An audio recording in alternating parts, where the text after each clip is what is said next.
আপু শুরু করা যাবে। আজকে আমাদের টপিক হচ্ছে সিটি স্ক্যান পার্ট 2, মানে সেকেন্ড পোর্শনটা আমরা আজকে পড়বো। গত ক্লাসে শেষ হয়েছিল method of image reconstruction in city থেকে, আজকে এখান থেকে স্টার্ট করব। এখন method of image reconstruction in city এই টপিকটা খুব একটা ইম্পর্টেন্ট না, এখান থেকে জাস্ট এই ফার্স্ট স্লাইডটা আপনাদের ভালোভাবে পড়লেই হবে। নামগুলো মুখস্থ করব আর অল্প কিছু পয়েন্ট জানবো শুধুমাত্র। শুরুতেই আমাদের ব্যাক প্রজেকশন আর সামেশন মেথড, এই মেথডটা এখন টোটালি ইউজ করা হয় না। দেন আমাদের সেকেন্ড মেথড হচ্ছে ইটারেটিভ অর রিপিটেটিভ মেথড। এই মেথডটা একদম শুরুতে যখন আমাদের সিটি স্ক্যান মেশিনটা ইনভেন্ট হয় তখন হচ্ছে হান্সফিল্ড যিনি ইনভেন্ট করেছিলেন তিনি এই মেথডটা ইউজ করেছিলেন। ইটারেটিভ বা রিপিটেটিভ মেথডের আবার তিনটা টাইপ আছে, একটা হচ্ছে সিমultaneous মেথড, আর এটা হচ্ছে রে বাই রে কারেকশন, আর অ্যানাদার মেথড হচ্ছে পয়েন্ট বাই পয়েন্ট কারেকশন। আর থার্ড মেথডটা হচ্ছে অ্যানালাইটিক্যাল মেথড, এটার আবার দুইটা টাইপস, একটা হচ্ছে 2D ফোরিয়ার অ্যানালাইসিস আর একটা হচ্ছে ফিল্টার্ড ব্যাক প্রজেকশন। এখন আমাদের জন্য সবচেয়ে ইম্পর্টেন্ট হচ্ছে যে কোন মেথডটা এখন বর্তমানে ইউজ করা হয়। এখন আমাদের সবচেয়ে বেশি ইউজ করা হয় ফিল্টার্ড ব্যাক প্রজেকশন মেথড। এটাকে রেডমার্ক করে দিয়েছি, নিচে এই লাইনটা লেখা আছে। আমরা শুধুমাত্র এই পয়েন্টগুলোর নামগুলো জানবো আর হচ্ছে সবচেয়ে বেশি কোনটা কমনলি ইউজ করা হয় সেটা জানবো। আর এই মেথড গুলো আমি জাস্ট একটু ডিটেলস জানার জন্য দিয়েছি, একবার রিডিং। আর আমি একবার জাস্ট ইম্পর্টেন্ট পয়েন্ট গুলো বলছি, সেটা একবার শুনে রাখেন, মনে থাকলে থাকবে, না থাকলে এগুলো আর পরে পড়ার দরকার নাই। যেমন ব্যাক প্রজেকশন আর সামেশন মেথডে কি করা হয়, এই মেথডটাতে বেসিক্যালি যেটা করা হয় ব্যাক প্রজেকশন মানে বোঝা যাচ্ছে যে উল্টা দিকে যাবে, ব্যাক মানে তো পেছনের দিকে আমরা জানি। শুরুতে এখানে যেটা করা হয়, শুরুতে আমরা প্রজেকশন গুলো নিয়ে প্রজেকশন গুলোকে মেজার করি, করে আবার ব্যাকে যে ইমেজটাকে প্রডিউস করি, এই জিনিসটাই হচ্ছে ব্যাক প্রজেকশন। ভেতরে ডিটেলস পড়ার দরকার নাই, তারপরেও চাইলে একবার রিডিং দিতে পারেন, যে লাইনগুলো ইম্পর্টেন্ট আমি একটু মার্ক করে দিয়েছি। এই লাইনটা বেশি important. The projection are back projected to produce the image of that object. Then আমাদের নেক্সট যেটা পয়েন্ট সেটা হচ্ছে iterative method or repetitive method. এই মেথডটার ক্ষেত্রে আমাদের কি করা হয়, ইটারেটিভ বা রিপিটেটিভ মেথডের ক্ষেত্রে আমরা শুরুতে একটা অ্যাজাম্পশন করে নিই। ঠিক আছে, অ্যাজাম্পশন বা একটা কল্পনা করে নিব একটা মান, এরপর এই মানটাকে আমরা বিভিন্ন ভাবে কারেক্ট করে করে আমাদের যে অরিজিনাল সিটির মান বা হচ্ছে যে সিটির ইমেজ তৈরির জন্য যে মানটা দরকার সেটার সাথে আমরা কম্পেয়ার করব। হ্যাঁ, মানে হচ্ছে অ্যাজাম্পশন এন্ড কারেকশন, একটা কল্পনা আর তারপর সেটাকে কারেক্ট করে অরিজিনালের যতটা কাছাকাছি যাওয়া পসিবল, সেটাই হচ্ছে আমাদের ইটারেটিভ মেথড। দেখেন এখানে আমাদের মেইন পয়েন্টটা হচ্ছে জাস্ট অ্যাজাম্পশন করব আর হচ্ছে কালেক্টেড ডাটাগুলোকে ওটার সাথে কম্পেয়ার করে কারেকশন করব। এটার আবার যে তিনটা মেথড, একটা হচ্ছে সিমultaneous রিকনস্ট্রাকশন। এখানে যেটা করা হয় মানে ইটারেটিভেরই ভাগ এই তিনটা। সিমultaneous এর ক্ষেত্রে সবগুলো প্রজেকশন আগে আমরা মেপে নিব, নিয়ে এগুলোকে আমরা সবগুলোকে আমরা সিমultaneously কারেক্ট করতে থাকবো। হ্যাঁ, এই জন্য সিমultaneous মানে একই সাথে চলতে থাকবে। আর রে বাই রে কারেকশন যেটা, সেখানে আমরা হচ্ছে রে বাই রে মানে বোঝা যাচ্ছে যে একটা রের পর আরেকটা রে কারেকশন, মানে শুরুতে আমরা একটা রে নিব, নিয়ে সেই রেটাকে মেজার করব, করার পর ক্যালকুলেট করে কারেক্ট করব, করে এভাবে মানে ভ্যারাইটিস রে নিব এবং একটাকে আরেকটার সাথে যোগ করতে থাকবো। এই জিনিসটাই হচ্ছে আমাদের রে বাই রে কারেকশন। আর যেটা পয়েন্ট বাই পয়েন্ট কারেকশন, সেখানে যেটা করা হয় সেটা হচ্ছে সবগুলো রেকে একটা পয়েন্টের মধ্যে আগে পাস করা হয়, করে সেটাকে আমরা ক্যালকুলেট করব, এভাবে প্রতি মানে সবগুলো রেকে এক একটা পয়েন্টের ভেতরে পাস করে সেটাকে কারেকশন করে ক্যালকুলেট করা হয়। তাহলে এই পর্যন্ত যে কয়টা স্লাইড দেখলাম মানে এই তিনটার ভেতরে মেথড গুলো জাস্ট আমি এমনি বললাম, যাদের ওন ইন্টারেস্ট বা অনেক বেশি ইন্টারেস্ট তারা একটু দেখে নিবেন ওন ইন্টারেস্টে। আর এমনিতে আমাদের লাগবে এই নামগুলো, নামগুলো লাগবে। আর আরেকটা জিনিস মনে রাখতে হবে যে এখন ইউজ করা হয় filter back projection. Then acquiring and imaging technique কে দুইটা ভাগে করা যায়, একটা হচ্ছে আমাদের এক্সিয়াল স্ক্যানিং। এক্সিয়াল স্ক্যানিং এর ক্ষেত্রে কি করা হয়, দেখেন মুভ স্টপ স্ক্যান করা হয়। মানে এক্ষেত্রে যেটা করা হয় step and shoot gantry stops and rotates to acquire data from single slice, X-ray switched off, patient moves to next slide, rotates to acquire data from next slide. মানে এখানে প্রথমে গ্র্যান্টিটা মুভ করে একটা স্লাইসের ইমেজ নিয়ে নিবে। যেহেতু স্টপ অ্যান্ড শুট মানে বোঝাই যাচ্ছে থামবে আর শুট করবে, স্টেপ অ্যান্ড শুট। এখানে প্রথমে গ্র্যান্টিটা একটা স্লাইসের ছবি নিবে রোটেট করে, দেন মানে এক্স রে মেশিনটাকে আমরা সুইচ অফ করে দিব। এরপর হচ্ছে শুধুমাত্র আমাদের পেশেন্টটা মুভ করবে, করে তারপর আবার নেক্সট লোকেশনে যে আবার একটা ইমেজের ছবি নিবে। হ্যাঁ, এটাকে বলছে স্টেপ অ্যান্ড শুট মেথড। এটা জাস্ট জানার জন্য। এক্সিয়াল স্ক্যানিংটা রিডিং। দেন আমাদের নেক্সট হচ্ছে স্পাইরাল স্ক্যানিং। স্পাইরাল স্ক্যানিং বা হেলিক্যাল স্ক্যানিং, এই প্রসেসটা আমাদের 6th জেনারেশন সিটি স্ক্যানের নামই কিন্তু ছিল স্পাইরাল অর হেলিক্যাল স্ক্যানিং। এখন আমরা সামনের বেশ কিছুটা স্লাইড শুধুমাত্র 6th জেনারেশন সিটির উপরে আলোচনা করব এবং একটু বোঝার চেষ্টা করবেন। এগুলো মোটামুটি পড়ে রাখলেই হবে, 2 স্টার টপিক। বেশি কঠিন লাগলে অমিট করে যাবেন। স্পাইরাল স্ক্যানিং এর ক্ষেত্রে যেটা করা হয় যে আমাদের গ্র্যান্টিটা কন্টিনিউয়াস মুভমেন্ট করতে থাকবে, একই সাথে টেবিলটাও কন্টিনিউয়াস মুভমেন্ট করতে থাকবে। যেহেতু মানে এখানে কিন্তু এরকম না যে গ্র্যান্টি রোটেট করলো টেবিল স্টপ থাকলো, এরপর আবার টেবিল মুভমেন্ট করলো গ্র্যান্টি স্টপ থাকলো। আগেরটাতে এইরকম ছিল যে একটা স্টপ থাকছে আর একটা মুভ করছে। এখানে স্পাইরালে যেটা হচ্ছে দুইটাই একই সাথে মুভ করতে থাকবে, যার জন্য একটা স্পাইরাল, এরকম একটা স্পাইরাল ইমেজ পাওয়া যাবে। এই জিনিসটাই হচ্ছে spiral scanning. Granty keeps rotating continuously, releasing X-ray beam. The couch is simultaneously moved. The result is continuous spiral scanning pattern. মানে গ্র্যান্টি আর হচ্ছে কাউচ দুইটাই একসাথে মুভ করতে থাকবে। তাহলে আমরা দুইটা জিনিস পড়লাম। একটা হচ্ছে এক্সিয়াল স্ক্যানিং, সেখানে কি হচ্ছিল, প্রথমে আমাদের গ্র্যান্টিটা পুরোপুরি রোটেট করে একটা স্ক্যান নিচ্ছিল এক্সিয়ালের ক্ষেত্রে, দেন গ্র্যান্টিটা এক্স রে যেটা সুইচ অফ হচ্ছিল এক্স রে টিউবটা, তারপরে আমাদের হচ্ছে পেশেন্টটা কিছু দূর মুভ করছিল, তারপর আবার গ্র্যান্টি রোটেট করছিল। কিন্তু আমাদের স্পাইরালে যেটা হবে, পেশেন্টও মানে গ্র্যান্টিও রোটেট করতে থাকবে, পেশেন্টও মুভ করতে থাকবে। যেহেতু দুইটাই একসাথে রোটেট করবে মুভ করবে, যার জন্য একটা স্পাইরাল ইমেজ তৈরি হবে জাস্ট এরকম। এটার এখন স্পাইরাল বা হচ্ছে 6th জেনারেশন সিটির ইম্পর্টেন্স কি আগের ক্লাসে আমরা একবার বলেছিলাম কিছু ইম্পর্টেন্স, আর এখানে ওগুলো একটু ডিটেলসে লেখা, জাস্ট রিডিং, একবার রিডিং দিলেই মনে থাকবে। যে রেসপিরেটরি যে ইফেক্টটা সেটাকে প্রিভেন্ট করবে, কারণ একটা ব্রেথ হোল্ডিং পজিশনে ইমেজটা নিয়ে নেওয়া পসিবল। দেন কি বলছে যে আমরা কন্ট্রাস্ট এজেন্টটাকে মানে ফাস্টার ইউজ করতে পারি, যার জন্য দেখা যায় যে মাল্টিফেজিক স্ক্যান গুলোতে এটা ব্যবহার করা হয়। দেন যেটা বলা হচ্ছে যে স্পাইরালের ক্ষেত্রে কি হবে, যে এটা বেটার রিকনস্ট্রাকশন অ্যালাউ করবে, এই জন্য স্মল লেশন যেমন হেপাটিক মেটাস্টেসিসের ক্ষেত্রে এটা ইউজফুল। আর পিচের ক্ষেত্রে, পিচটা আমরা পরে একটু ডিটেলস আলোচনা করব। এটা হচ্ছে এই স্লাইডটা জাস্ট রিডিং। এখান থেকে আমাদের যে জিনিসগুলো লাগবে, এটা 6th জেনারেশন সিটির কথা বলছে, যে এই ক্ষেত্রে ফোকাল স্পটের সাইজটা কত একবার জাস্ট দেখবো, অ্যানোড অ্যাঙ্গেলটা কত 7 ডিগ্রি, আর কিলো ভোল্টেজ কত ইউজ করা হয়। এটা কিন্তু আমরা জানি যে kilo voltage 80 to 140 usually use করা হয়, আর 120ও ইউজ করা হয়। এটা আমরা আগের ক্লাসে পড়েছি, একই রকম কিলো ভোল্টেজ। আর এই চার্টটা টোটালি দরকার না, এখান থেকে জাস্ট এই 3টা পয়েন্ট একটু দেখবো। আর নিচে একদম ডিটেক্টরের নাম আছে কিছু, এক্ষেত্রে কি ডিটেক্টর ইউজ করা হয়, 6th generation, scintillation or xenon gas chamber are used. আর কি কি ইউজ করা হয় সেই কয়েকটা নাম এই নিচে দেওয়া আছে, তিনটা নাম জাস্ট একবার রিডিং দিব।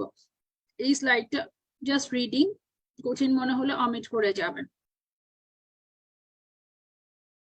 আচ্ছা, তাহলে আমরা শুরু থেকে যতটুকু পড়লাম সেগুলোর মধ্যে যদি খুব একটা ইম্পর্টেন্ট কিছু নয়, শুধু একটা জিনিস ইম্পর্টেন্ট আমাদের, সেটা হচ্ছে মেথড গুলোর নাম, রিকনস্ট্রাকশন মেথড গুলোর নাম। মানে আমাদের যে প্রথম স্লাইডটা ছিল এই স্লাইডটা ইম্পর্টেন্ট, আর যেটা মোস্ট কমনলি ইউজ করা হয় এই জিনিসটা ইম্পর্টেন্ট। এরপর মেথড গুলোর ডিটেলস কোনো দরকার নাই, জাস্ট একটু বোঝার জন্য আমি বলেছি। এক্সিয়াল ইমেজ অ্যাকোয়ারিং যে প্রসেসটা সেগুলো জাস্ট জানার জন্য। হ্যাঁ, এগুলো অত ইম্পর্টেন্ট না, অ্যাডভান্টেজটা একটু রিডিং দিলেই মনে থাকবে। এখন আমরা চলে আসি ইম্পর্টেন্ট টপিক হচ্ছে পিচ। পিচ আমাদের 5 স্টার টপিক, পিচ অবশ্যই অবশ্যই পড়ে যেতে হবে। পিচ জিনিসটা কি, the pitch is the measure of overlap during scanning. Scanning এর সময় একটা স্লাইস আরেকটা স্লাইসের সাথে কতটুকু ওভারল্যাপ করবে কি করবে না, সেই জিনিসটার মেজারমেন্টই হচ্ছে আমাদের পিচ। এখন মাল্টি স্লাইস সিটির ক্ষেত্রে পিচটাকে কিভাবে মাপবো, pitch equal to distance of table travels per rotation by height of scan. এই ছবিটা দেখলে ক্লিয়ার হবে। ডিস্টেন্স, এই যে আমাদের যখন টেবিলটা হচ্ছে পার রোটেশনে ধরি টেবিলটা এইখান থেকে এতটুকু মুভ করছে, আর আমাদের প্রতিটা স্লাইসের ওয়াইড কত, এই স্লাইসের ওয়াইডটা দেখেন, এটা হচ্ছে এই স্লাইসের ওয়াইড, আবার সিমিলারলি এই স্লাইসের ওয়াইড হচ্ছে এতটুকু। তাহলে এই ডিস্টেন্সটাকে যদি আমরা এই ওয়াইড অফ স্লাইস দিয়ে ভাগ করি, যেটা পাওয়া যাবে সেটাই হচ্ছে আমাদের পিচ। এই ছবিটা ভালোভাবে দেখবেন, তাহলে পিচ বুঝতে সুবিধা হবে যে এক একটা রোটেশনের সময়, এক একটা 360 ডিগ্রি রোটেশনের সময় টেবিলটা কতটুকু মুভ করছে, সেটাকে ভাগ করব কি দিয়ে, এক একটা স্লাইসের মানে যে ওয়াইড বা ব্রেথ সেটা দিয়ে। এটা মাল্টি স্লাইস সিটির ক্ষেত্রে পিচ এভাবে ডিটারমাইন্ড করা হয়। এই স্লাইড গুলো আমাদের সেলম্যান 10th এডিশন থেকে নাও, এখানে পিচ টপিকটা তুলনামূলকভাবে ভালো দেওয়া আছে। এটা এখন পিচটা ডিপেন্ড করে দুইটা জিনিসের উপর, একটা হচ্ছে সিঙ্গেল সেকশন পিচ আর আরেকটা হচ্ছে মাল্টিপল সেকশন পিচ। আমরা আগে যেটা আলোচনা করলাম, এই যে টেবিলের রোটেশনের সাথে স্লাইডের যে ওয়াইড, এটা হচ্ছে মাল্টি স্ক্যান পিচের ক্ষেত্রে। আর সিঙ্গেল সেকশন পিচের ক্ষেত্রে কি হবে, সিঙ্গেল সেকশন পিচের ক্ষেত্রে pitch equal to table distance per 360 degree rotation, এটা আগেরটা ঠিকই আছে, বাই বিম ওয়াইড, মানে স্লাইসের ওয়াইড না, যেহেতু এখানে স্লাইস তো একটাই নিব, এই জন্য আমরা যেটা করব যে বিমের যে ওয়াইড, মানে এক্সট্রা যে বিমটা ছিল সেটার যে ওয়াইড, সেইটা দিয়ে আমরা টেবিল রোটেশনটাকে ভাগ দিব। এই পয়েন্টটা খুব ভালোভাবে মনে রাখতে হবে দুইটার ক্ষেত্রে, মাল্টি স্লাইসের ক্ষেত্রে কি আর সিঙ্গেল স্লাইসের ক্ষেত্রে কি। সিঙ্গেল স্লাইসের ক্ষেত্রে অনেক সময় বিম ওয়াইডটাকে পলিমেটর দিয়েও এক্সপ্রেস করা হয়। সেক্ষেত্রে যদি আমাদের বলা হয় table distance per 360 degree rotation by collimator diameter, সেক্ষেত্রে কিন্তু একই হবে সিঙ্গেল সেকশন পিচের ক্ষেত্রে। এই যে দেখেন বিম কোলিমেটর আর ওয়াইড, ঠিক আছে, বিম ওয়াইডের জায়গায় বিম কোলিমেটরও থাকতে পারে সিঙ্গেল স্লাইস পিচের ক্ষেত্রে।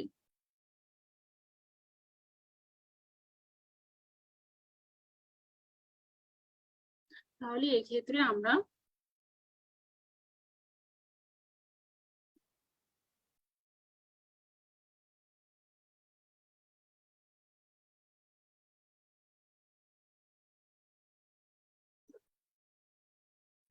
বিম ওয়াইড আর বিম কোলিমেশন যে কোনো একটা থাকলে ট্রু হবে। তাহলে আমাদের কি হলো, single section pitch equal to table distance per 360 degree rotation or table rotation, মানে টেবিল ডিস্টেন্স পার রোটেশন হলেও একই, ওপরেরটা দুইটার ক্ষেত্রে একই, নিচেরটা চেঞ্জ হবে পিচের ক্ষেত্রে।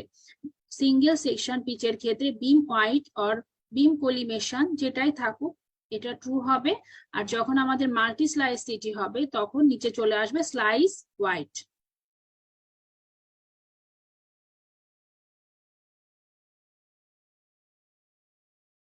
এই যে মাল্টি স্লাইস সেকশন, এটা আমরা আগেই আলোচনা করেছি। এখন ইম্পর্টেন্ট জিনিস হচ্ছে পিচের ইম্পর্টেন্ট কি। আমরা শুরুতেই পড়লাম পিচের ডেফিনেশনে, পিচটা ডিটারমাইন করে ওভারল্যাপিংটাকে। যদি পিচ নাম্বার গ্রেটার দেন 1 হয় তাহলে বুঝতে হবে যে couch travels more than the wide of the beam, মানে বিমের যে ওয়াইড বা আমাদের এক একটা স্লাইসের যে ওয়াইড তার চেয়ে বেশি কাউচটা মুভ করবে বা টেবিলটা বেশি মুভমেন্ট করবে, তখন স্লাইস গুলোর ভেতরে গ্যাপ থাকবে। আর স্লাইসের ভেতরে গ্যাপ থাকা মানে কিন্তু কোয়ালিটি খারাপ হবে, এই জিনিসটা মাথার মধ্যে রাখতে হবে। পিচ বেশি বেড়ে গেলে কিন্তু এক্সরের কোয়ালিটিটা ডিটারিয়েট করবে, কারণ স্লাইস গুলোর ভেতরে গ্যাপ থাকবে, মাঝখানের যে লেশন গুলো সেগুলো ডিটেক্ট করতে পারবো না। আর যদি আমাদের পিচ নাম্বারটা লেস দেন 1 হয় তখন যেটা হবে, couch travels less then the wide of the beam, মানে কাউচটা কম মুভ করবে, তখন ওভারল্যাপিং থাকবে, যার জন্য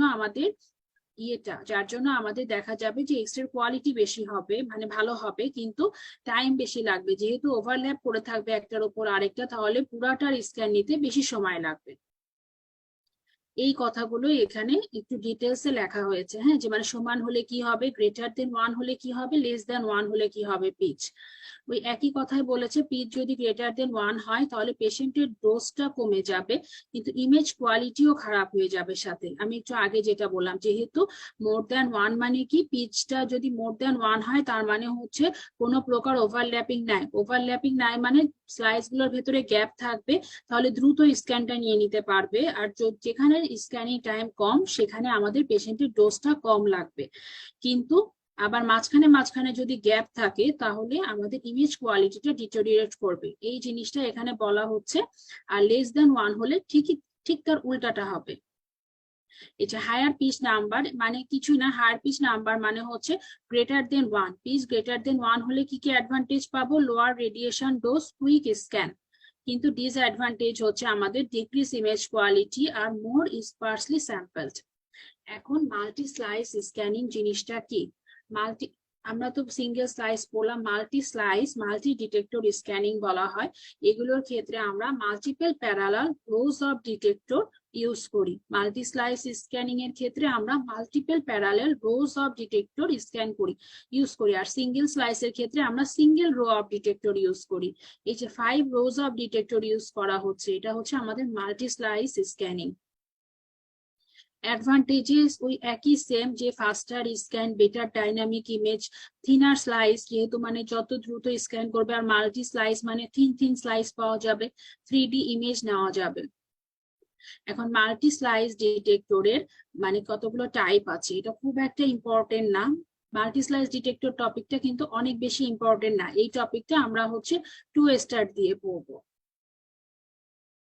আর পরীক্ষার আগের দিন রিভিশন দেওয়া দরকার নাই মাল্টি স্লাইস স্ক্যান টাইপের জিনিসগুলো। পরীক্ষার আগের দিন আমরা এতক্ষণ ধরে যা পড়লাম তার মধ্যে একটা জিনিস রিভিশন দিতে হলে আমরা পিচটা রিভিশন দিব, কারণ পিচটা আমাদের 5 স্টার টপিক। এখন মাল্টি স্লাইস ডিটেক্টরের কিছু টাইপ আছে, যেমন লিনিয়ার, অ্যাডাপটিভ আর হাইব্রিড অ্যারে। এটা ওল্ডার স্ক্যান, এখন আর এরকম টাইপ ইউজুয়ালি ইউজ করা হয় না। লিনিয়ার অ্যারেটার ক্ষেত্রে কি হবে, যতগুলো রো আছে ডিটেক্টরে সবগুলো ইকুয়াল ওয়াইড হবে, ব্রেথ সমান হবে। অ্যাডাপটিভ অ্যারের ক্ষেত্রে ডিটেক্টর গুলো ডিফারেন্ট ওয়াইডের হবে। আর হাইব্রিডের ক্ষেত্রে সেন্ট্রাল রোটা ন্যারো হবে আউটারের চেয়ে, মানে মাঝখানের যে রোটা সেটা ন্যারো হবে, আউটারের গুলো বড় হবে। এটাই কিন্তু আমাদের কমনলি ইউজড অ্যারে। রেডিওলজির ক্ষেত্রে বা আমাদের হচ্ছে রেডিও ফিজিক্স এর ক্ষেত্রে একটা ইম্পর্টেন্ট জিনিস হচ্ছে, যখনই আপনারা পড়বেন, যেহেতু আমাদের সিঙ্গেল বেসড আছে, যেখানেই দেখবেন মোস্ট কমনলি সেখানে একটা বড় করে মার্ক করে রাখবেন, কারণ আমাদের সিঙ্গেল বেসডে মানে প্রত্যেকবারই একটা বা দুইটা কোশ্চেন আসে, which one is most commonly used. তখন দেখা যাবে 3টা টাইপসই আপনি জানেন, কিন্তু কোনটা মোস্ট কমনলি ইউজ জানা নাই, তখন অ্যান্সারটা দিতে পারবেন না। মনে হবে লিনিয়ার ওপরে আছে, তাহলে মানে লিনিয়ারই মোস্ট কমনলি ইউজ, কিন্তু না, হাইব্রিডটা আমাদের মোস্ট কমনলি ইউজড। এখন স্লাইস থিকনেস, এটা হচ্ছে আমাদের সিঙ্গেল স্লাইসের ক্ষেত্রে কোলিমেশন দিয়ে মাপা হয়, আর যেটা মাল্টি স্লাইস সেখানে ওয়াইড অফ ডিটেক্টর রো গুলোর ওয়াইড দিয়ে মাপা হয়। এই স্লাইসটা আবার ইম্পর্টেন্ট, হ্যাঁ, এই স্লাইডটা পড়ুন।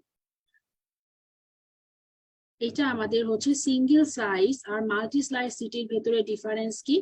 খুবই সোজা, একবার রিডিং দিলেই মনে থাকবে। মোট কথা হচ্ছে যত জিনিস ভালো সেগুলো সব মাল্টি স্লাইসের ক্ষেত্রে, আর খারাপ গুলো বা যেগুলো কম সেগুলো আমাদের হচ্ছে সিঙ্গেল স্লাইসের ক্ষেত্রে হবে।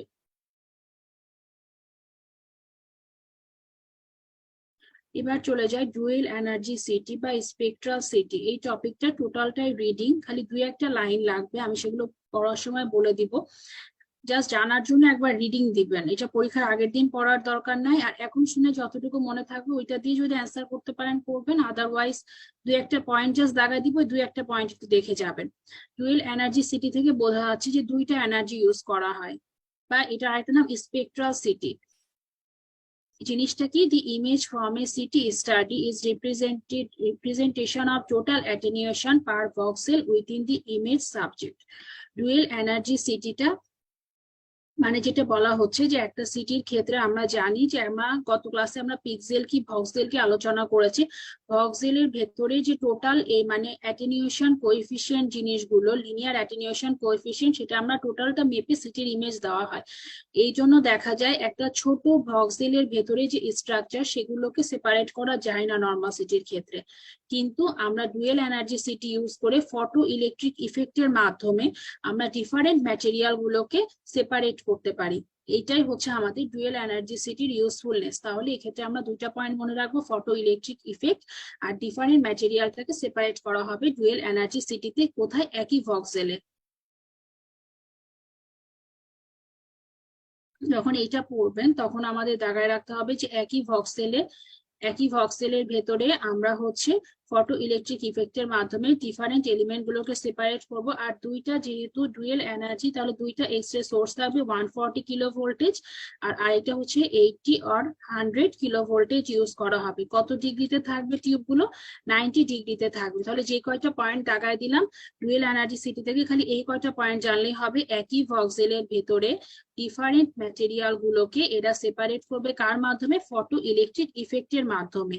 ডুয়েল এনার্জি সোর্সের ক্ষেত্রে দুইটা এক্সরে টিউব ইউজ করা হবে, একটা 140 কিলো ভোল্টেজ আর আরেকটা 80 কিলো ভোল্টেজ আর 100 কিলো ভোল্ট ইউজ করা হবে। আর এই জিনিসগুলো থাকবে 90 ডিগ্রি অ্যাঙ্গেল করে।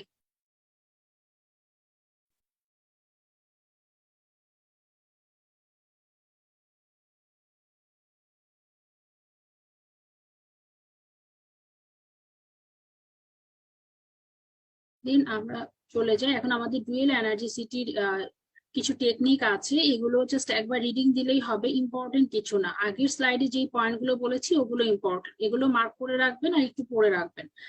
আর দেন ডুয়েল এনার্জি সিটির অ্যাপ্লিকেশন কি কি, এই পয়েন্টটা important. Create virtual unenhanced or non contrast image, মানে সুন্দর নন কন্ট্রাস্ট একটা ইমেজ তৈরি করে। আর আদার ইউজ গুলো একবার দেখবেন, যে use lower contrast dose, atherosclerotic plaque removal, virtual non-calcium image for musculoskeletal system, detect silicon from breast implant, better visualization and characterization of renal and hepatic lesion আর artifact reduction. ডুয়েল এনার্জি সিটির এগুলো আরো কিছু use, এই use গুলো একটু পড়ে রাখবেন। স্পেশালি এখান থেকে কিছু পয়েন্ট ইম্পর্টেন্ট আছে, এই পয়েন্ট গুলো মার্ক করে রাখবেন। সেটা হচ্ছে রেনাল স্টোন ডিফারেন্সিয়েট করার জন্য, তারপরে আমাদের নিউরোলজিক্যাল মেটালিক ইমপ্লান্ট গুলোকে ডিটেক্ট করা। দেন আমাদের আরেকটা ইম্পর্টেন্ট জিনিস হচ্ছে, এই ক্ষেত্রে কিন্তু আমাদের গাউটটাকে সিউডো গাউট থেকে ডিফারেন্সিয়েট করা যায়। আবার হচ্ছে আয়রন ওভারলোড, এই পয়েন্টটা ইম্পর্টেন্ট। এই কয়টা পয়েন্ট মনে রাখার চেষ্টা করবেন। রেনাল স্টোন ডিফারেন্সিয়েট করলেন, মেটালিক ইমপ্লান্ট গুলোকে আপনি ডিফারেন্সিয়েট করতে পারবেন। দেন আমরা স্টেটোসিস আর আয়রন ওভারলোডটাকে ডিটেক্ট করব। গাউটটাকে সিউডো গাউট থেকে আলাদা করা যাবে। আর এটা কিন্তু একটা পেটের ভালো অল্টারনেটিভ।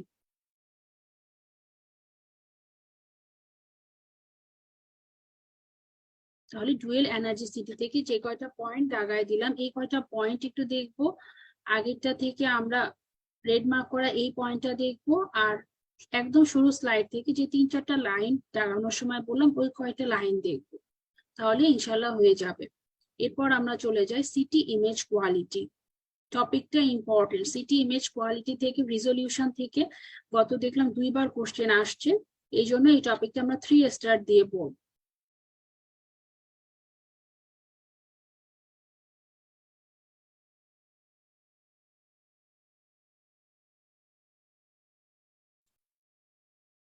সিটি ইমেজ কোয়ালিটিটা 3 স্টার টপিক, সবাই 3 স্টার দিয়ে রাখবেন। 3টা জিনিসের উপর ডিপেন্ড করে, রিজলিউশন, নয়েজ আর কন্ট্রাস্ট। এর মধ্যে আমাদের রেজলিউশনটা ইম্পর্টেন্ট আসছে গত কয়েকবার। এই স্লাইডটা হবে 5 star.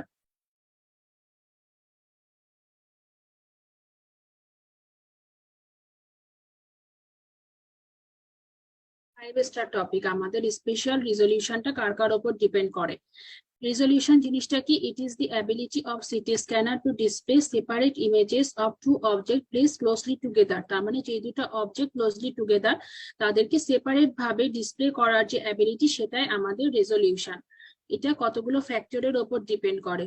Focal spot size, detector dimension, slice thickness, pixel size. আমরা গত ক্লাসে পড়েছিলাম pixel size equal to field of vision by matrix size. আর পিচটা অপটিমাম রাখার ট্রাই করবো, একেবারে কমও ভালো না একেবারে বেশিও ভালো না। এখন স্পেশাল রিজলিউশনের জন্য আমাদের choice of image reconstruction filter sampling ফ্রিকোয়েন্সির উপরও ডিপেন্ড করবে এটা।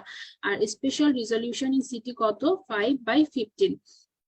এখন এই পয়েন্টটা ইম্পর্টেন্ট। হ্যাঁ, আমাদের খালি মাত্র কোন কোন ফ্যাক্টরের উপর ডিপেন্ড করে সেটা জানলে হবে না, আমাদের এমসিকিউ এর জন্য অবশ্যই জানতে হবে কোন ফ্যাক্টরের সাথে কিভাবে লিঙ্ক। সবগুলোর সাথে ইনভার্সলি প্রপোর্শনাল। ইনভার্সলি প্রপোর্শনাল মানে কি? মানে হচ্ছে আপনার স্পেশাল রিজলিউশনটা যদি, মানে ফোকাল স্পট সাইজটা যদি কমে, তাহলে আমাদের স্পেশাল রিজলিউশনটা বাড়বে। আবার আমাদের ডিটেক্টর ডাইমেনশনটা যদি কমে তাহলে আমাদের রেজলিউশনটা ভালো হবে, আবার স্লাইস থিকনেসটা যদি আমাদের কমে তার মানে আমাদের রেজলিউশন ভালো হবে, মানে উল্টা, এগুলো কমলে এটা ভালো হবে বা বাড়বে। এইটাই হচ্ছে আমাদের ইনভার্সলি প্রপোর্শনাল, শুধুমাত্র ম্যাট্রিক্স সাইজের সাথে এরা ডিরেক্টলি প্রপোর্শনাল। তার মানে কি ম্যাট্রিক্স সাইজটা যদি বাড়ে তাহলে রেজলিউশনটাও বেশি হবে। তাহলে এখান থেকে আমরা কি বুঝলাম, সবগুলো জিনিস কমলে আমাদের রেজলিউশন বাড়বে, শুধুমাত্র ম্যাট্রিক্স সাইজটার সাথে মানে ম্যাট্রিক্স সাইজ বাড়লে স্পেশাল রেজলিউশন বাড়বে, আর ম্যাট্রিক্স সাইজ কমলে এটা কমবে। ম্যাট্রিক্স সাইজের সাথে ডিরেক্টলি প্রপোর্শনাল, বাকি সবগুলোর সাথে এরা ইনভার্সলি প্রপোর্শনাল। ওই জিনিসটাই যদি আপনাদের এখানে যদি আমি লিখে দিয়েছি সুন্দর করে, তারপর আমি এখানে একবার জাস্ট আপনাদের বোঝার জন্য লিখে রাখছি যে স্পেশাল রেজলিউশন এটা দিয়ে বোঝানো হচ্ছে বাড়বেই, কখন কখন বাড়বে, যদি এগুলো সবগুলো সাইজ কম হয় কিন্তু ম্যাট্রিক্স সাইজটা যদি বাড়ে তাহলে এটা বাড়বে, জাস্ট চিহ্ন দিয়ে দেখানো হয়েছে। আর আরেকটা জিনিস হচ্ছে যে ম্যাট্রিক্স বড় আর ভক্সেল ছোট হলে এমআরআই ক্ষেত্রেও কিন্তু আমরা ম্যাট্রিক্স আর ভক্সেল সম্পর্কে পড়েছি, সিগন্যাল নয়েজ রেশিওর ক্ষেত্রে পড়েছিলাম, খুবই ইম্পর্টেন্ট টপিক ছিল এমআরআই এর ক্ষেত্রে। এখন ম্যাট্রিক্স বড় আর যদি ভক্সেল ছোট হয় তাহলে এমআরআই এর ক্ষেত্রে আমাদের রেজলিউশন ভালো হবে, সিগন্যাল নয়েজ রেশিওটা কমে যাবে। আর যদি আমাদের সিটির ক্ষেত্রে কি হবে, সিটির ক্ষেত্রে আমাদের রেজলিউশনটা বেড়ে যাবে।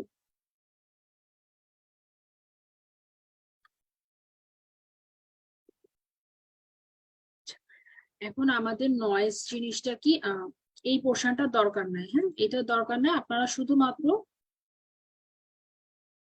এই প্রথমটা জানলেই হবে, ঠিক আছে। আমরা এখান থেকে জাস্ট এই ফার্স্টের এগুলো পড়বো, এটা দরকার নেই, নিচের পয়েন্টটা বাদ দেন।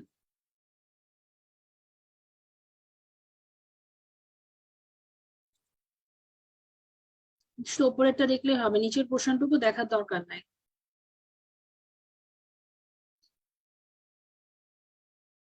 দেন এবার আমরা চলে যাই নয়েজে। নয়েজের তিনটা সোর্স আছে। আমরা নয়েজ জিনিসটা আমরা ডিটেলস রেডিওগ্রাফি কোয়ালিটির মধ্যে দেখেছি, প্লাস বিভিন্ন জায়গায় আমরা নয়েজ কিন্তু অলরেডি পড়েছি, ইভেন কি এমআরআই এর ক্ষেত্রে আমরা নয়েজ জিনিসটা পড়েছি। নয়েজ মানে তো আমরা জানি যে এই জিনিসটা ইমেজ কোয়ালিটিটাকে ডিস্টর্ট করে। নয়েজটা তিনটা জিনিসের উপর ডিপেন্ড করে। কোয়ান্টাম নয়েজ, কোয়ান্টাম মানে আমরা জানি ফোটন দিয়ে যে নয়েজটা হবে সেটা। ইলেকট্রনিক নয়েজ হচ্ছে ডিভাইস মানে সিটি স্ক্যান মেশিনের ইন্টারনাল কম্পোনেন্টের জন্য যে নয়েজটা হবে সেটা।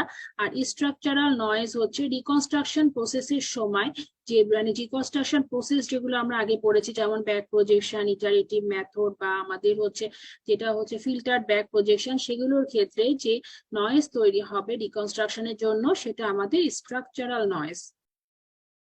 এখন কোয়ান্টাম নয়েজ জিনিসটা কি, কোয়ান্টাম নয়েজ সমানুপাতিক 1/√ওভার নাম্বার অফ ফোটন, মানে কোয়ান্টাম নাম্বারটা হচ্ছে ফোটনের নাম্বারের সাথে ব্যস্তানুপাতিক। নয়েজ নাম্বার, নয়েজটা হচ্ছে ফোটনের নাম্বারের সাথে ব্যস্তানুপাতিক, ফোটনের রুটের সাথে ব্যস্তানুপাতিক। Increasing the number of photon reduces the amount of noise, মানে মোট কথা হচ্ছে যে যদি আমাদের ফোটন নাম্বারটা বাড়ে তাহলে আমাদের ভালো হবে ইমেজ কোয়ালিটি, নয়েজটা কমে যাবে। এখন কি, এখন আমরা এখানে জাস্ট টেকনিক গুলো আলোচনা করবো এবং এটা ইম্পর্টেন্ট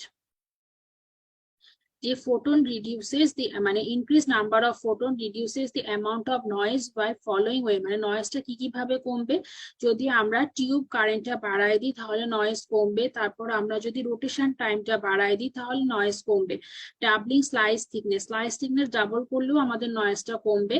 আর আরেকটা বলছে যে কিলো ভোল্টেজটা বাড়ালে নয়েজটা হচ্ছে আমাদের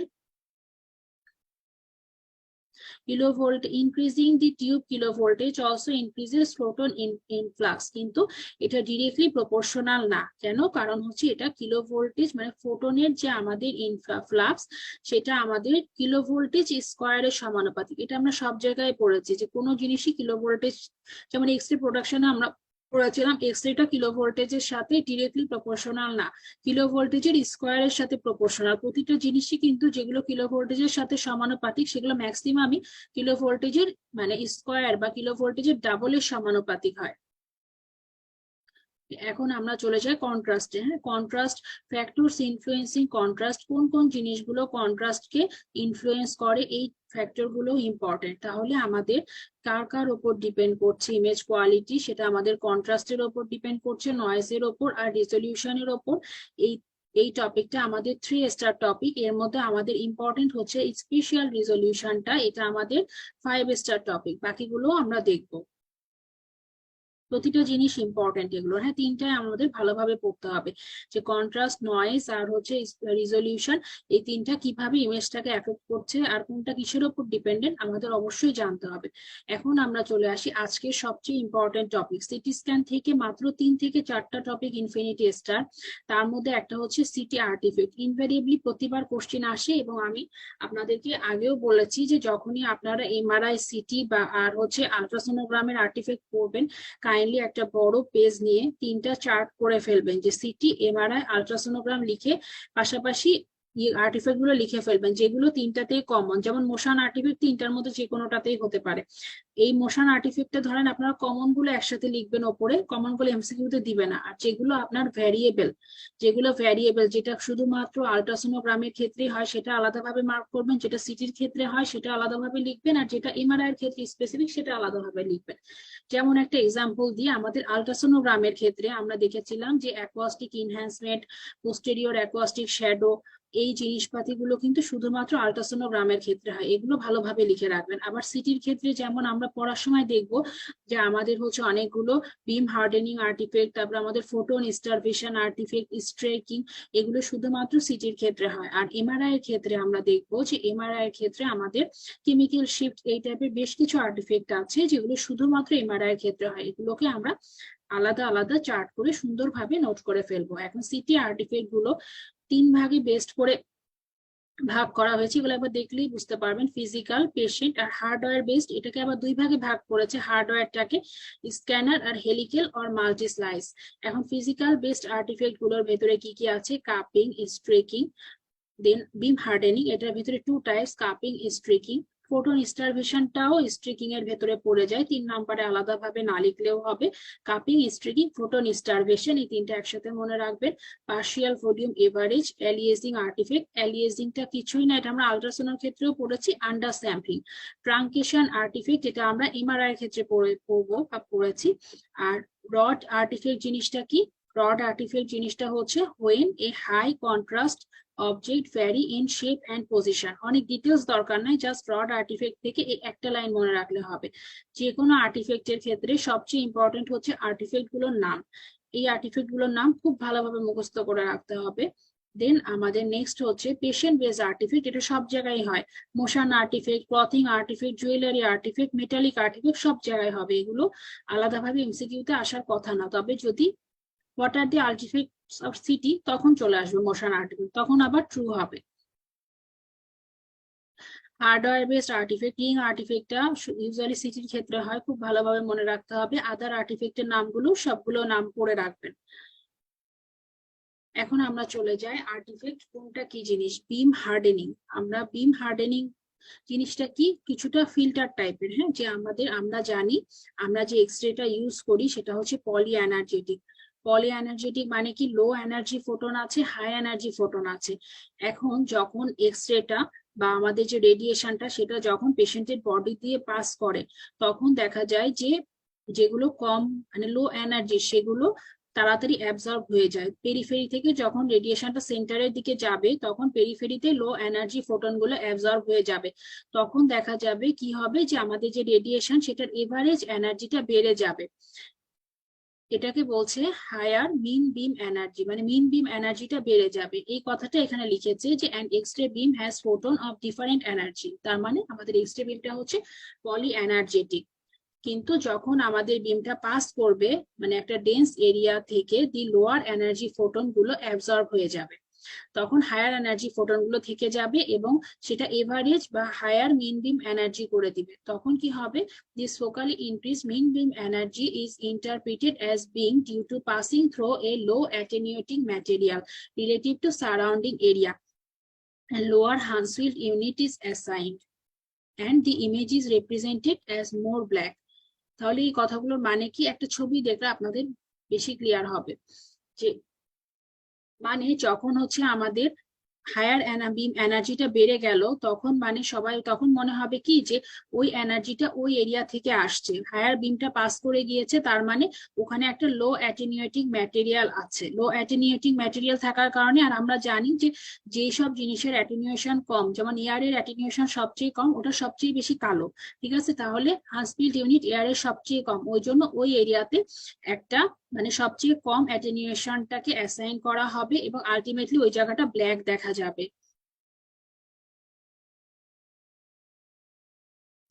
বিম হার্ডেনিং এর দুইটা টাইপ, একটা হচ্ছে কাপিং আর্টিফেক্ট আর আরেকটা হচ্ছে স্ট্রেকিং আর্টিফেক্ট।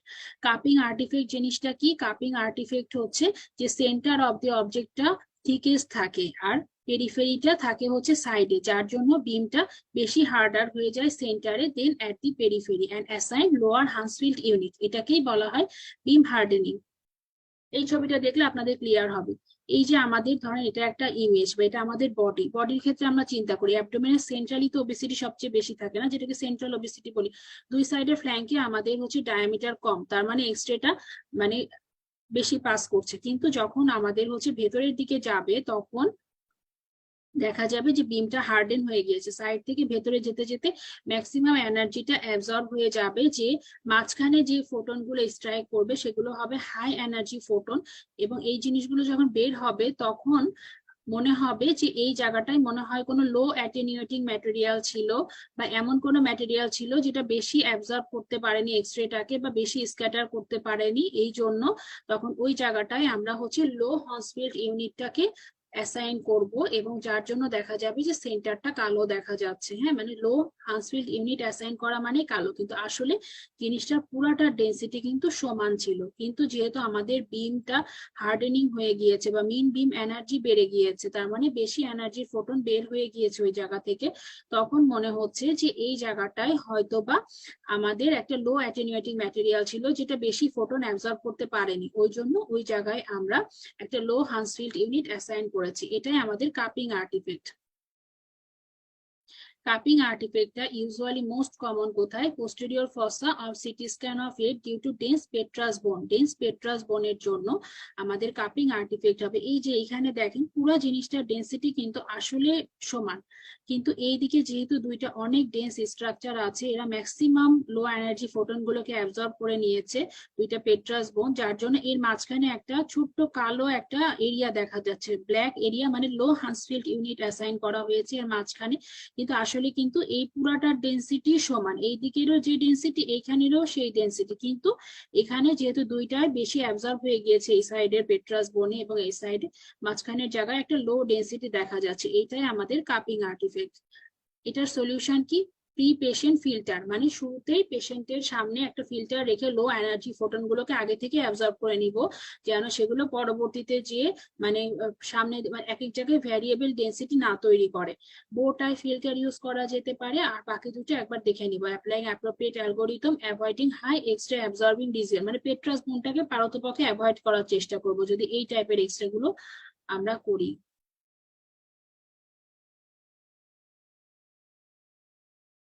এবার স্ট্রিকিং আর্টিফেক্ট। স্ট্রিকিং আর্টিফেক্টটা কি জিনিস? Appears as multiple dark streaking band position between two dense object. দুইটা অনেক ডেন্স অবজেক্ট, যেমন দুই দিকে শোল্ডার, দুই দিকে দুইটা হিপ জয়েন্ট, এগুলোর ভেতরে দেখা যাবে যে অনেকগুলো ব্যান্ড দেখা যাবে কালো কালো, এই জিনিসটাই হচ্ছে স্ট্রিকিং আর্টিফেক্ট, কিন্তু আসলে পুরো জিনিসটার ডেন্সিটি সমান। এই যে দেখেন এইখানে আমাদের এই কালো ব্যান্ড যে পুরাটা গিয়েছে, এটা আমাদের হিপ জয়েন্টের একটা ছবি, এই পুরাটাই হচ্ছে আমাদের স্ট্রিকিং আর্টিফেক্ট। আর ফোটন স্টারভেশনটা কিছুই না, এটা one type of streaking artifact, usually shoulder জয়েন্টে বেশি দেখা যায়। হ্যাঁ, ফোটন স্টারভেশনটা কিন্তু স্ট্রিকিং আর্টিফেক্টেরই একটা টাইপ।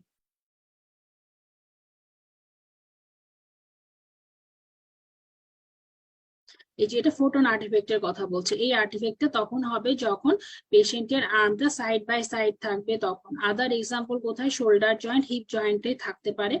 স্মল স্লাইস ব্যবহার করতে হবে। আর এরপরে আমাদের নেক্সট আর্টিফেক্ট হচ্ছে পার্শিয়াল ভলিউম এভারেজিং। খুব সুন্দরভাবে এই ছবিটা দেখে একটু বোঝার চেষ্টা করি যে এই এক একটা জিনিসকে আমরা কল্পনা করতে পারি এক একটা ভক্সেল। এখন আমরা জানি সিটিতে একটা পুরো ভক্সেলের ইনফরমেশনটা একটা হান্সফিল্ড ইউনিট দিয়ে ইমপ্রেস মানে প্রকাশ করা হয়। এটা আমরা আগের দিন পড়েছি। এখন এই এরিয়াতে এই যে ম্যাটেরিয়ালটা দেখা যাচ্ছে, এটা একটা ডেন্স ম্যাটেরিয়াল। ম্যাটেরিয়ালটা একটা পোর্শন এখানে পড়েছে, আরেকটা পোর্শন এখানে পড়েছে। যখন আমরা এটার এভারেজ করব, এখানে যেহেতু অন্যান্য টিস্যু আছে, এভারেজিং এ দেখেন এই জায়গাটা একটু মানে গ্রে দেখা যাচ্ছে। আবার এইখানে ম্যাক্সিমাম পোর্শন অফ ডেন্স ম্যাটেরিয়ালটা আছে দেখে পুরোটাই সাদা দেখা যাচ্ছে। এইটাকে বলা হচ্ছে পার্শিয়াল ভলিউম এভারেজিং। একই ম্যাটেরিয়ালটা আলাদা আলাদা ভক্সেলে থাকায় ভক্সেলের এভারেজ করে দুই জায়গায় দুই রকম যে ইমেজ দিচ্ছে, এটাই আমাদের পার্শিয়াল ভলিউম এভারেজিং। আপনাদের এত ডিটেলস মনে রাখার দরকার নেই, শুধুমাত্র মনে রাখবো যে ভলিউমে ডিফারেন্ট ডেন্সিটি বা ডিফারেন্ট অ্যাটেনুয়েটিং ম্যাটেরিয়াল থাকার কারণে পার্শিয়াল ভলিউম এভারেজিং হবে। আর হচ্ছে আমাদের এটা প্রিভেন্ট করার উপায় কি, এটা হচ্ছে ইউজুয়ালি এটা কখন হবে, results in high contrast structure appearing larger than they are. High contrast structure গুলোকে সাধারণত বেশি বড় দেখা যায়। Reduces the visibility of low contrast structure. আর এটা প্রিভেন্ট করার উপায় কি, ডিক্রিজ লাইট হোয়াইট। তাহলে দেখেন স্ট্রিকিং আর্টিফেক্ট, পার্শিয়াল ভলিউম আর্টিফেক্ট দুইটাই কমানোর উপায় হচ্ছে স্লাইসের হোয়াইটটাকে কমায় দেওয়া। এই যে দেখেন এটা থিক স্লাইস নিলে এরকম ইমেজটা দেখেন কেমন ডিস্টর্ট হয়ে গিয়েছে। যখন আমরা থিন স্লাইস নিচ্ছি তখন পার্শিয়াল ভলিউম আর্টিফেক্ট নাই, ইমেজটা মোটামুটি সুন্দরভাবে ফর্ম হয়েছে। এলিয়াসিং আর্টিফেক্ট ভেতরে পড়ার কিছুই নাই। এলিয়াসিং মানে আন্ডার স্যাম্পলিং, এটা আমরা আল্ট্রাসোনোগ্রামেই পড়েছি। Then truncation artifact in CT is an apparently increased curvilinear band of attenuation along the edge of the image. মানে একটা হচ্ছে কার্ভি লিনিয়ার ব্যান্ড দেখা যাবে এজ অফ দ্য ইমেজের চারিদিকে। This artefact is encountered when parts of imaged body part remain outside the field of view due to patient body habitat। মানে ট্রাঙ্কেশন artefact, trunk মানে body, বডির অর্গান বা পার্ট, ট্রাঙ্ক মানে তো আমরা জানি যে বডির ট্রাঙ্ক, একটা ট্রাঙ্ক বডি বিভিন্ন পার্ট গুলো যদি আমাদের যে মানে যেই পোর্শনটার আমরা হচ্ছে স্ক্যান নিচ্ছি সেই স্ক্যানের বাইরে চলে যায় পেশেন্টের বডি হ্যাবিট বা বডি মুভমেন্টের জন্য, তখন যে আর্টিফেক্টটা হবে সেটা আমাদের ট্রাঙ্কেশন আর্টিফেক্ট। এবার আমাদের স্ক্যান বেসড কিছু আর্টিফেক্ট আছে, তার মধ্যে একটা হচ্ছে আমাদের রিং আর্টিফেক্ট। রিং আর্টিফেক্ট জিনিসটা কি, এটা আমি গত ক্লাসে আলোচনা করেছিলাম মাল্টি ডিটেক্টরের ক্ষেত্রে। এখানে আমি জাস্ট ছবিতে দেখা একবার বুঝাই দিচ্ছি যে অনেক সময় যদি অনেকগুলো ডিটেক্টর থাকে এবং ইউজুয়ালি সাধারণত আমাদের ফোর্থ জেনারেশন এটা হয় না, আমাদের থার্ড জেনারেশন পর্যন্ত দেখা যাবে যে একটা ডিটেক্টর যদি ডিফেক্টিভ হয়, যেহেতু ডিটেক্টরটা কন্টিনিউয়াস মুভ করতে থাকে, তখন যে ডিটেক্টরটা ডিফেক্টিভ ওই এরিয়াতে ইমেজটা ঠিক মতো ফর্ম হবে না। তখন যেহেতু ডিটেক্টরটা ঘুরছে এরকম একটা রিং এর মতো আর্টিফেক্ট দেখা যাবে। এটা কিন্তু আসলে কোনো লেশন না, ফল্টি ডিটেক্টরের জন্য এরকম একটা রিং শেপ আর্টিফেক্ট দেখা গিয়েছে। এইটাই হচ্ছে আমাদের রিং আর্টিফেক্ট। ভেতরে একবার পড়লেই আপনাদের ক্লিয়ার হয়ে যাবে। আর আদার স্পাইরাল আর মাল্টি স্লাইস বেসড এর ভেতরে হেলিক্যাল আর্টিফেক্ট আছে। হেলিক্যাল আর্টিফেক্টটা কি, গ্র্যান্টিটা জেড এক্সিস বরাবর হচ্ছে মুভ করে। Any object that changes in position or size along the z axis may be distorted as they will be in different position for different projection। এই জন্য Z axis বরাবর কোনো material থাকলে সেটাকে distorted দেখা যেতে পারে। এই জিনিসটাই আমাদের হেলিক্যাল আর্টিফেক্ট। যেহেতু আমাদের হচ্ছে গ্র্যান্টিটা রোটেট করে জেড এক্সিস বরাবর, এই জন্য কোনো অবজেক্ট যেটা হচ্ছে জেড এক্সিস বরাবর পজিশন চেঞ্জ করে সেটা ডিস্টর্টেড দেখা যাবে। হ্যাঁ, ডিফারেন্ট লোকেশন বা ডিফারেন্ট পজিশনে দেখা যাবে, এইটাই হেলিক্যাল আর্টিফেক্ট। আর কোন বিম আর্টিফেক্ট জিনিসটা কি, কিছুই না। A similar artifact to partial volume occurs of center of object in the detector field. যদি আমাদের হচ্ছে অফ সেন্টার অবজেক্ট মানে অবজেক্টটা যদি প্রপারলি সেন্টারিং না হয় তখন একটা কোন বিম আর্টিফেক্ট দেখা যাবে। হোয়াইট কলিমেশনের জন্য the beam has a volume and become cone shape. ঠিক আছে, এই জিনিসটাই আমাদের হচ্ছে কোন বিম আর্টিফেক্ট। এই দুটো জাস্ট একবার রিডিং, ভেতরে পড়ার দরকার নাই। আসলে আর্টিফেক্ট কোনোটারই আপনাদের ভেতরে মুখস্থ করার দরকার নাই। আর্টিফেক্ট থেকে ইম্পর্টেন্ট হচ্ছে আর্টিফেক্ট গুলোর নাম। মানে আমাদের এই স্লাইড গুলো হচ্ছে ইনফিনিটি স্টার, প্রতিটা আর্টিফেক্টের নাম ইম্পর্টেন্ট। আর্টিফেক্টের নাম থেকেই সাধারণত কোশ্চেন আসে। আর এগুলো একবার পড়ে জাস্ট বুঝে রাখবেন জিনিসটা কি, যেহেতু আপনাদের রিটেন নাই মুখস্থ করার কোনো দরকার নাই। ছবিগুলো বারবার দেখবেন, তাহলে দেখবেন যে পরীক্ষার সময় যে একটা না একটা কিছু মাথায় চলে আসবে।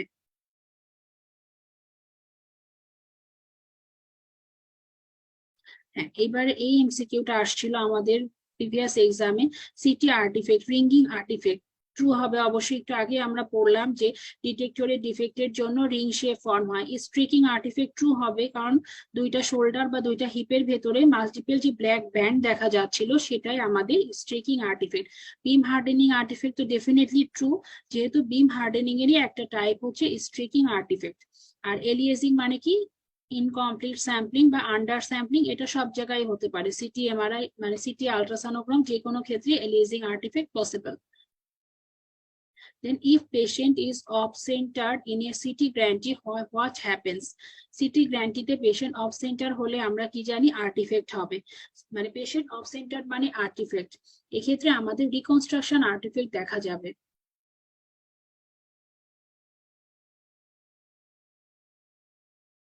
দেন এবার আমাদের সিটি ডোজ ইন্ডেক্স টপিকটা রিলেটিভলি বড় এবং কঠিন, খুব একটা ইম্পর্টেন্ট কিছু না, জাস্ট রিডিং। কোশ্চিন আসে নাই বাট চলে আসতে পারে। দুই একটা লাইন আমি রেড মার্ক করেছি, খালি ওই দুই একটা লাইন দেখলেই মোটামুটি হবে, ভেতরে অত ডিটেলস পড়ার দরকার নাই। সিটি ডোজ ইন্ডেক্সটাকে কিসে মাপা হয়, এটা হচ্ছে আমাদের মিলিগ্রেতে মাপা হয়। হ্যাঁ, এই পয়েন্টটা ইম্পর্টেন্ট। তারপরে বলছে যে পাস্টে আগে কি ইউজ করা হতো, আগে আমাদের হচ্ছে 100 সিটি ডোজ ইন্ডেক্স আর ওয়েটেড এভারেজ ডোজ ইন্ডেক্সটা ইউজ করা হতো, কিন্তু বর্তমানে কি ইউজ করা হচ্ছে, বর্তমানে হেলিক্যাল সিটির কারণে আমাদের হচ্ছে ভলিউম ইন্ডেক্সটা ইউজ করা হয়। এই তিনটা পয়েন্ট আমরা পড়বো, কোনটা কাকে বলে, কোন ইন্টারেস্টে একবার দেখে রাখতে পারেন চাইলে, কিন্তু মানে বেশি ডিটেলস দরকার নাই। আর আরেকটা জিনিস মনে রাখতে হবে যে এই ভলিউম যেহেতু এখন বেশি ইউজ করা হচ্ছে, এই জন্য এটা অবটেন হবে কিভাবে, বাই ডিভাইডিং ওয়েটেড ফ্যাক্টরটাকে আমাদের হচ্ছে, বা ওয়েটেড ডোজ ইন্ডেক্সটাকে যদি আমরা পিচ ফ্যাক্টর দিয়ে ভাগ দিই, তাহলে আমাদের সিটি ডোজ ইন্ডেক্স পাওয়া যাবে। আর আমরা জানি পিচ ফ্যাক্টরটা 6th জেনারেশনের ক্ষেত্রে ইম্পর্টেন্ট, এই জন্য হেলিক্যাল সিটির ক্ষেত্রে আমাদের এইটা বেশি ইউজ করা হয়। পুরোটা একবার রিডিং দিবেন, মোটামুটি ক্লিয়ার হয়ে যাবে, তেমন কঠিন কিছু না।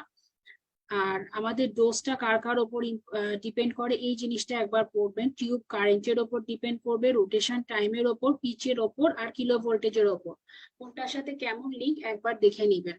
ঠিক আছে, এই স্লাইডটা কিন্তু আমরা পড়বো, কারণ প্রতিটা ফ্যাক্টর ইম্পর্টেন্ট রেডিওলজির ক্ষেত্রে, কিন্তু খুব একটা ইম্পর্টেন্ট কিছু না, মানে মোটামুটি একবার দেখে রাখবেন। আর প্রথমবার পড়ার সময় পড়বেন, পরীক্ষার আগে রিভিশন দেওয়ার দরকার নাই।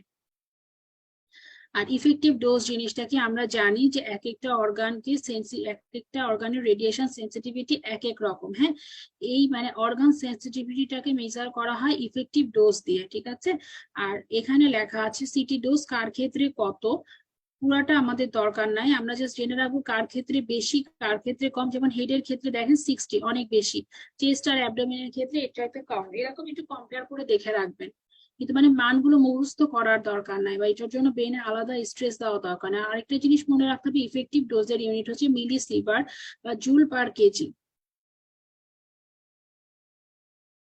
আচ্ছা, আর এই স্লাইডটা টোটাল জাস্ট একটা, যেহেতু কোশ্চেন আসছিল প্রিভিয়াস বার, সেই অনুযায়ী আমি জাস্ট একটু দিয়েছি। এটা আমাদের রেডিওগ্রাফিক কোয়ালিটি থেকে নেওয়া, যে radiographic object ranging from greatest to less density, সবচেয়ে বেশি ডেন্সিটি কার, ডেন্টাল এনামেলের, তারপর বোনসের, তারপর হচ্ছে tissue of water density like muscle, gland, solid, non fatty organ, fat, gas, এরকম। হ্যাঁ, এটা আমাদের কিন্তু এক্স রে ক্ষেত্রে বলা হয়েছে, এটা কিন্তু সিটির ক্ষেত্রে না।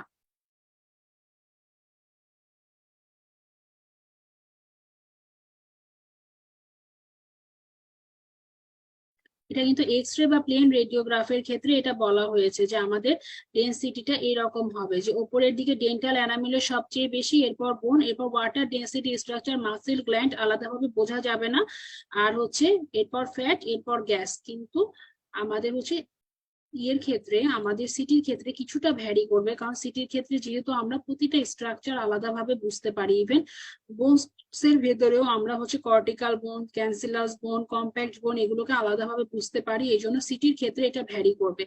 এই জিনিসটা আপনারা পড়ার সময় কাইন্ডলি ওপরে এক্সরে লিখে রাখবেন। হ্যাঁ, রেডিওগ্রাফিক অবজেক্ট মানে কিন্তু এখানে এক্সরেতে কিভাবে দেখা যাবে অবজেক্ট গুলো, আর ডেন্সিটি ভ্যারিয়েশনটা কেমন হবে সেটা বোঝানো হয়েছে। তাহলে এক্স রে তে সবচেয়ে ডেন্স কি, ডেন্টাল এনামেল, তারপরে বোনস।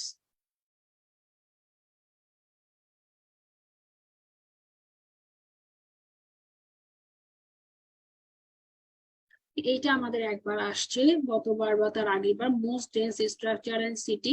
এখন হচ্ছে ক্যান্সেলাস বোন, এটা কখনোই মোস্ট ডেন্স না, কারণ হচ্ছে এটার ডেন্সিটিটা কম। কর্টিক্যাল বোনসের ডেন্সিটি অনেক বেশি। কর্টিক্যাল বোনসের ডেন্সিটি 1000 থেকে আপনার হচ্ছে 1300 পর্যন্ত হতে পারে, মানে 1000 থেকে 1300 পর্যন্ত কর্টিক্যাল বোনসের ডেন্সিটি হতে পারে। ক্রাউন অফ টুথ, এখন একটা জিনিস মনে রাখতে হবে যে ক্রাউন অফ টুথটা, টুথের ক্রাউনটা কিন্তু এনামেল দিয়েই কভার করা থাকে। পুরো ক্রাউন অফ টুথ মানে যেটা আমরা বাইরে দেখতে পাই দাঁতের, ওটা এনামেল দিয়েই কভার করা থাকে আর মাসেল। এখন যেটা নিয়ে কনফিউশন সেটা হচ্ছে কর্টিক্যাল বোন হবে নাকি ক্রাউন অফ টুথ হবে। এখন যদি এক্ষেত্রে মোস্ট ডেন্স স্ট্রাকচার থাকতো, সিটি মেনশন না থাকতো, তাহলে ডেফিনেটলি ক্রাউন অফ টুথ হতো যেহেতু এনামেল আছে।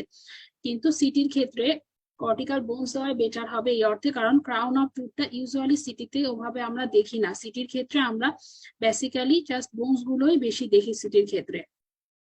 তারপরে ওই দুটার মধ্যে আমি পরে কনফার্ম হলে আপনাদের জানাবো।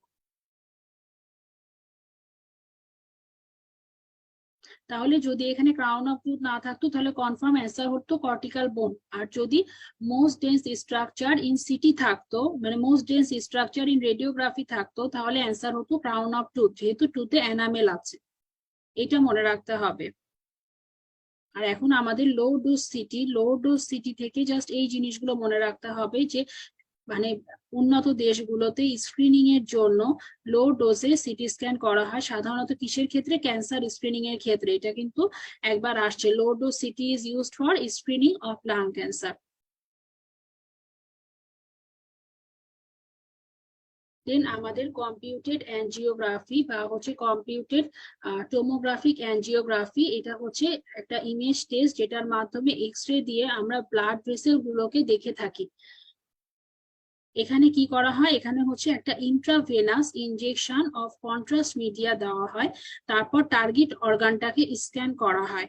এটার মাধ্যমে কি কি দেখি এখানে এগুলো লেখা আছে, আর এখান থেকে আমরা ইউজ গুলো একবার দেখে নিব। এগুলো আসলে মুখস্থ করার জিনিস, বলার মতো কিছুই না, জাস্ট একবার দেখে রাখবেন। সিটি অ্যাঞ্জিওগ্রামটা 2 স্টার টপিক, খুব একটা ইম্পর্টেন্ট না। শুধুমাত্র একটা জিনিস মনে রাখবেন, একবার একটা এমসিকিউ স্টেম দেখলাম যে contrast is not used in computed tomography of city, মানে সিটি অ্যাঞ্জিওগ্রামে কন্ট্রাস্ট ইউজ করা হয় না। ওটা ডেফিনেটলি ফলস হবে, কারণ সিটি অ্যাঞ্জিওগ্রামের ক্ষেত্রে কিন্তু আমরা কন্ট্রাস্ট দিই। হ্যাঁ, patient receives an intravenous injection of contrast medium. এবার আমরা চলে যাব ক্যালসিয়াম স্কোরিং। ক্যালসিয়াম স্কোরিংটা সিটির ক্ষেত্রে যদিও কখনো কোশ্চেন আসেনি, কিন্তু টিচাররা ইনভ্যারিয়েবলি আস্ক করে এবং পছন্দ করে এই টপিকটা, এই জন্য আমাদের জানতে হবে ক্যালসিয়াম স্কোরিং এর ক্ষেত্রে মানে অ্যাবসেন্ট হচ্ছে 0 হলে লো কখন, মডারেট কখন, মডারেটলি হাই কখন, আর ভেরি হাই কখন। আর এই জিনিসটা পড়তে হবে, এখান থেকে জাস্ট এই জিনিসটা পড়বেন। হ্যাঁ, 0 মানে কি, 0 মানে হচ্ছে নেগেটিভ, নো আইডেন্টিফায়াবল ক্যালসিফিক প্লাক। আর ক্লিনিক্যাল রিলিভেন্সটা একবার দেখতে পারেন, হ্যাঁ, যে মানে ক্লিনিক্যাল রিলিভেন্সটা কি, যদিও এটা আমাদের জন্য খুব একটা ইম্পর্টেন্ট না, কিন্তু তারপরেও আসতে পারে। আপনারা এই দুটো পড়ে রাখবেন, এই পোর্শনটা টোটালি দরকার নাই, এই দুটো পোর্শন একটু দেখে রাখবেন, যেটা হচ্ছে আমাদের এগারস্টোন স্কোর আর হচ্ছে ক্লিনিক্যাল রিলিভেন্সটা একবার একটু দেখে রাখবেন যতটুকু মনে থাকে। ক্যালসিয়াম স্কোরটা কিন্তু ইম্পর্টেন্ট, অ্যাটলিস্ট এই পোর্শনটা আর এই পোর্শনটা আমাদের ইম্পর্টেন্ট। হ্যাঁ, স্কোরের মানে 1 to 0 মানে কি বোঝাচ্ছে, 11 to 100 মানে কি বোঝাচ্ছে, একটু দেখে রাখবেন। এবার আমরা চলে যাই HRCT বা হাই রেজলিউশন সিটি। এটা এত জনপ্রিয় ছিল না, রিসেন্টলি কোভিড এর পর থেকে high resolution CT scan huge পরিমাণে এখন মানে পপুলার এবং অনেক বেশি হয়ে থাকে। হাই রেজলিউশন সিটি স্ক্যানটা কি, একটা সিটি টেকনিক যেটার মাধ্যমে আমরা ছোট ছোট স্লাইসে ভাগ করে ইমেজটা নিয়ে থাকি, এবং এটা লাংস টেম্পোরাল বোনসের ক্ষেত্রে বেশি ইউজ করা হয়। স্লাইস থিকনেসটা কত, 0.625 থেকে 1.2 মিলিমিটার, অনেক সময় 1 মিলিমিটারও বলা হয়। আর বাকি যে মানগুলো আছে, কিলো ভোল্টেজটা হাইস্ট দেখতে পারেন, 1 second 0.5 to 1 second, kilo voltage 120 kilo voltage, just এই 3টা পয়েন্ট করতে পারেন, তাছাড়া বাকি পয়েন্টগুলো লাগবে না। কোলিমেশন, ফিল্ড অফ ভিশন এগুলোর কোনো দরকার নাই, মিলি অ্যাম্পিয়ারেরও দরকার নাই, জাস্ট স্লাইস থিকনেসটা দেখবেন, স্লাইস টাইমটা দেখবেন, আর কিলো ভোল্টেজটা দেখবেন। কিলো ভোল্টেজ রেডিওলজির ক্ষেত্রে 90% ক্ষেত্রে কিলো ভোল্টেজ দেখবেন 120 কিলো ভোল্টেজ। আর হচ্ছে আমাদের রিকনস্ট্রাকশনের অ্যালগোরিদম দরকার নাই। উইন্ডো কি, লাং উইন্ডো, পেশেন্ট পজিশনিংটা দেখবেন সুপাইন পজিশনে আর ফুল ইন্সপিরেশনে। full inspiration routinely recommended expiratory HRCT patient with obstructive lung disease usually কখন নেওয়া হয় ফুল ইন্সপিরেশনের ক্ষেত্রে নেওয়া হয় এই কয়টা পয়েন্ট একটু দেখে রাখবেন হাই রেজলিউশন সিটি স্ক্যানের ক্ষেত্রে তাহলে স্লাইস থিকনেসটা কিন্তু যদি এভারেজে 1 মিলিমিটার বলি তাও ভুল হবে না উইন্ডোটা দেখবো লাং উইন্ডো আর হচ্ছে পেশেন্টের ইউজুয়ালি ফুল ইন্সপিরেশনে নেওয়া হয়